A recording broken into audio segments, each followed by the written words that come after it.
Morning peeps, good morning everyone. How's everyone doing? Hopefully you guys are all doing well. Don't forget, if you're new to the channel, like, share, subscribe. We are very, very close now to 45,000. So thank you so much to all the new subscribers. And of course, we can't forget the old school subscribers that are still here. It's so weird to go into the comment section and see people that have been here from the very beginning.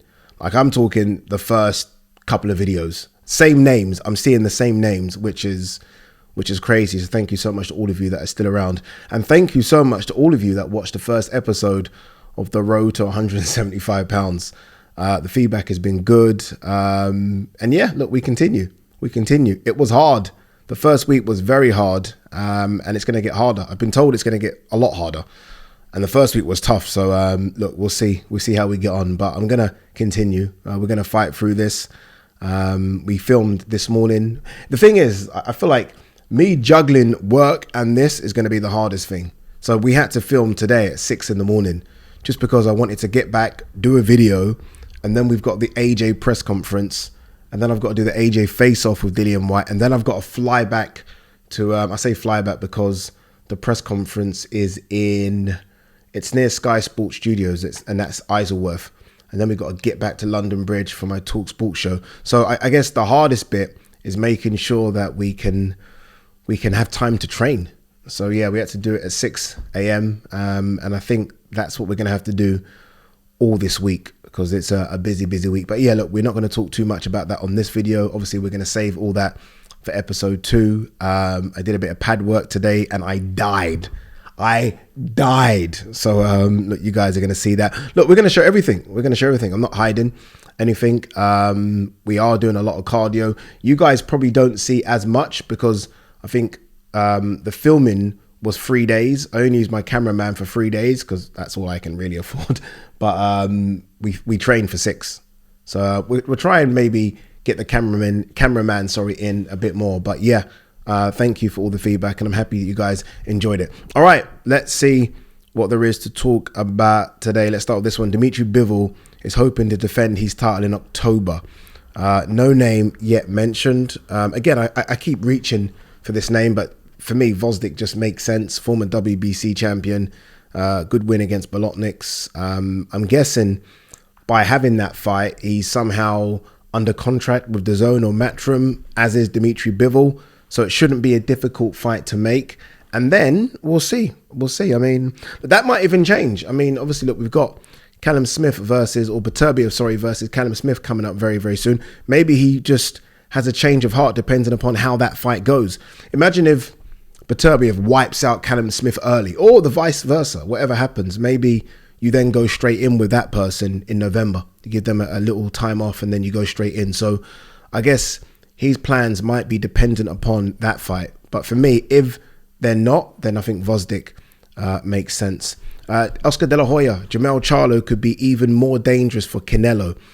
More dangerous than Jamal? Yes, absolutely. Jamal's been out the ring 2 years. Like, ring rust is real. People act like it's not. I speak to fighters all the time. Ring rust is real. All the sparring you want, ring rust is real. And for Jamal, he's done nothing. I mean, yes, he's hit the heavy bag and he looks like he's kept himself in shape, but he's not been active, whereas Jamel has been more active. And again, forget the size difference with this, people. I'd love to know what Jamel starts at to get down to 154.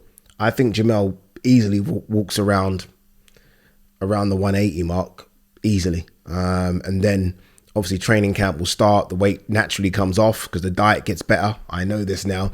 And then he cuts weight seriously to get down to 154. He's big. That's what I'm trying to get at. He's big. Jaron Ennis, I can make this weight as long as I want. Wasn't sucked down or drained. Jaron Ennis is a problem.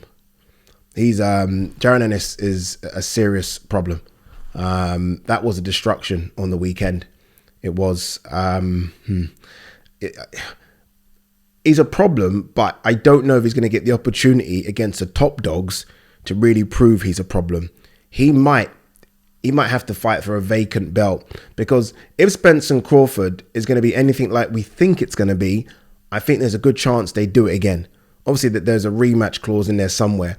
And if it's what we think, then there's a good chance they go back to back. And if they do that, Jaron Ennis is going to be on the outside waiting to get in. And by the time by the time they're ready to fight him, I think Spence goes to 154 and maybe Crawford follows him.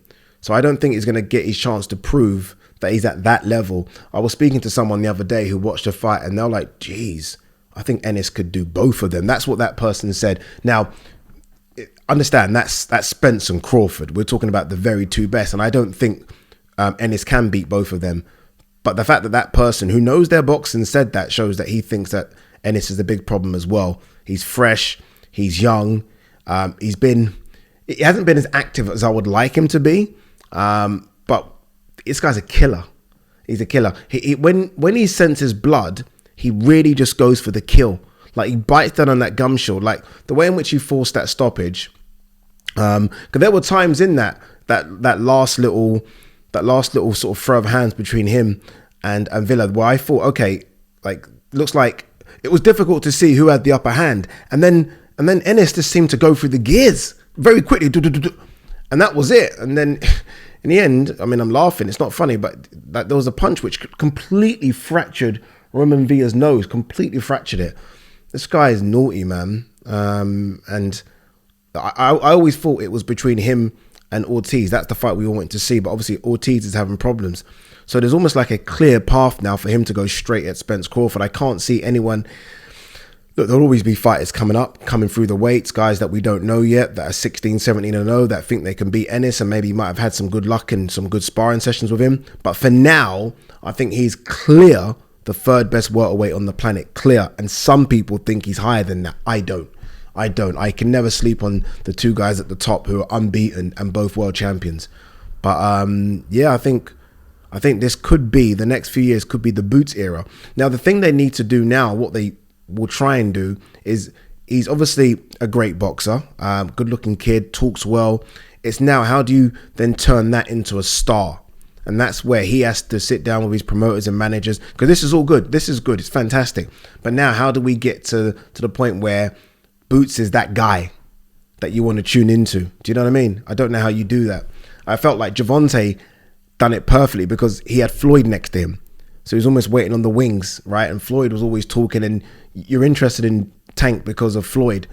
And now Tank's doing it himself. Boots doesn't have anything like that. Doesn't. So it'd be interesting to see how they do that, because that's the next step, right? It's all well and good being as good as Boots is, but Boots would tell you he wants to make some money. It's about making money. It's about putting bums on seats. How old is Boots? I'm going to guess and say he is 28. Could be way off, by the way. 26. Okay. 26 years of age. There's a photo here of him right now that I'm looking at. It looks like Floyd badly. Honestly, looks like Floyd badly. But yeah, look, good fighter. And I mean, knocking out Roiman Villa like that with Villa, it's some statement, because Villa's a puncher as well. And he decided, you know what, you're a puncher. I think I'm a puncher. Let's have a punch off. And Villa wasn't strong enough to stand up to it. All right, what else we got? Frank Martin believes Usyk Cruz is doing the bare minimum to secure Gervonta Davis rematch. Well, not really, because he put up such a great performance against Tank. That almost should warrant a rematch. I don't know if Tank's going to fight him. I'm not quite sure I'm no idea what Tank's doing next. I ain't got a clue. There's nothing, right? There's nothing going on. No talks. And like, Tank's here right now. You'd like it to continue. You don't want him to have an opponent where it drops off a little bit. Right now, you're that guy. You're a superstar. Let's have big fight back to back now. This is the difference, right? This is the separation between the very best. You look at Canelo. A lot of people have spoken about Canelo in recent years. It was big fight back to back. It was big name back to back. Yes, there was a couple in there like Yildirim and Rocky Fielding. But you look at the resume in the last 6 or 7 years. Like, when it was go time for Canelo, as it has been for the last 8 years, back to back to back to back to back was a big name. And I want Tank to do that now as well. You're a pay-per-view star. You filled out the T-Mobile Arena. Let's start fighting big names back to back. Like, I would love Tank to just scream Devin Haney's name out right now. Like, send him the contract. Let's go. Undisputed fight at 135. Let's do it. Why not? That's one fight where Devin Haney would stay at the weight class. And that's one fight as well where I believe this, you see in this issue now with Devin and Shakur about the money. That's one fight I believe where Devin would, I wouldn't say would happily take B-side money, but he would realize he's not the A-side and would take the fight. I think he'll take the fight because he wants that, doesn't he? Of course, who wouldn't want that? all that drama that comes with a Tank fight. Will sell out, will do great numbers. That's what I want to see Tank do next. But we're not hearing anything. In fact, we're hearing less than nothing. We're hearing crickets. Shakur Stevenson hopes to get Lomachenko if he can't secure Haney title clash. I see Shakur tweeted out Loma, said, look, dude, I thought you won the first fight. Hopefully you've healed up now. Let's get it on. I want to see this one. Chess master versus chess master. And Loma responded actually by saying, look, I respect the call out, but I've got Devin Haney on my mind. I want that rematch. So both of them seem to want the Haney fight, whereas Haney looks like he will fight Prograis. That's what I'm hearing. So maybe they get it on. But if you're Loma, I don't know, man. Like, I don't know if Loma would want that Shakur fight. I don't know. I mean, no disrespect to Shakur. Again, it's the risk reward factor. The risk with Shakur Stevenson is high right now. The reward is what? He's not got a belt. He's not got a belt, and he's not that drawy yet. So it's not a big money fight. So if I'm Loma, at this age, swerve it. Yeah, that email goes to block, return to sender. That's what that email goes to. Diego Pacheco, I just want everyone at 168. At 22 years of age, I have time to fight them all. He does. I interviewed Pacheco when he beat Jack Cullen over here. I think it was supposed to be the Callum Smith card, and that got moved to the main event slot. And I said, Edgar Berlanga. I said, we've seen these fights before. Mexico versus Puerto Rico, MSG. These fights always do good numbers. It's just a history of violence. And Eddie kind of gave me a look, I think. I don't know if that's before Eddie had signed Berlanga, but Eddie almost gave me a look like, we can't do that fight. That's the sense I got. Now I think it's a fight that can easily be done. It's funny. I don't think Eddie would risk Berlanga with Pacheco. I think Pacheco could beat Berlanga, but I almost feel like Eddie might look at Berlanga, and I get it. This is business. You kind of got to do this, but he might look at Berlanga as, no, that's the guy that will do me good numbers eventually. Like, let's match him carefully. I think Pacheco would run through him. In fact, I think Pacheco would beat him. I really do. I'm not. Okay, let me take that back. Not run through him, but I think Pacheco beats him. I think Pacheco does. I think he's got his man strength now. He's very long, very big at the weight, very rangy, but likes to come in and I think Pacheco beats him. Josh Warrington will be favouring Dillian Whyte to shock AJ in rematch. Okay, fair. Look, I mean, Whyte's going to come to fight. It's one thing I think we all know.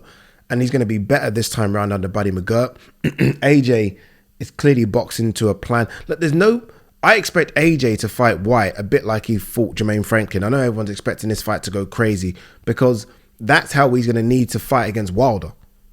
I know people might remember their first fight. It's not going to be anything like the first fight. I think it's going to be a bit more cautious from AJ's perspective, because if you're planning for Wilder, you've got to fight Whyte like that. You've almost got to fight Whyte where there's danger on the end of those punches, as there would be and obviously will be against Deontay Wilder. So it's going to be interesting to see what AJ does. But this is his second fight camp with Derek James, as it is for Dillian Whyte with Buddy McGirt. Interesting. I'm doing the face-off in about 4 hours, so hopefully we get some juicy stuff from that. Chris Billam-Smith would entertain scenario of facing Alexander Usyk. Okay, I think, I mean, he can force it in a way, can't he? He's got the WBO. Wait, what's he got again? How have I forgot that? 1 second, I'm gonna find it. WBO. Obviously, because of their rules, he can go up as the champion of the weight below and fight the champion above, which is right now Alexander Usyk. And I think I read where he spoke about the fact that Usyk isn't too big. Usyk's big, and like, I've been around Usyk. I've been around Chris Billam-Smith. Usyk's big. He's not small. I think this thing about he's a small heavyweight. He's solid now. He's grown into that division. He might have come up as a small heavy. He's not a small heavy anymore at all. Usyk's maybe 2 stone bigger than he was as a cruiser. He's not small anymore. Like, maybe because these other guys are huge, that maybe makes him look small, but he ain't that small dude anymore. Anything else before we have to rush off. Let's see if Mr. Michael Benson has anything for us. I think they're very close now, isn't it, to announcing Fury versus Fury versus Ngannou. Still gonna watch it. Don't be fooled by it. Don't be fooled by me doing that face. I'm still gonna watch it, boy. That's gonna be carnage. Nah, nothing really. A bit here showing Jermell Charlo putting on the weight. Fury throwing a knee and an elbow and a headbutt. Obviously, he's trying to show that he's about to have a little street fight. Nah, nothing. We're good. All right, guys, girls, thank you very much. Your boy's tired, but we are still pushing through. Let's go.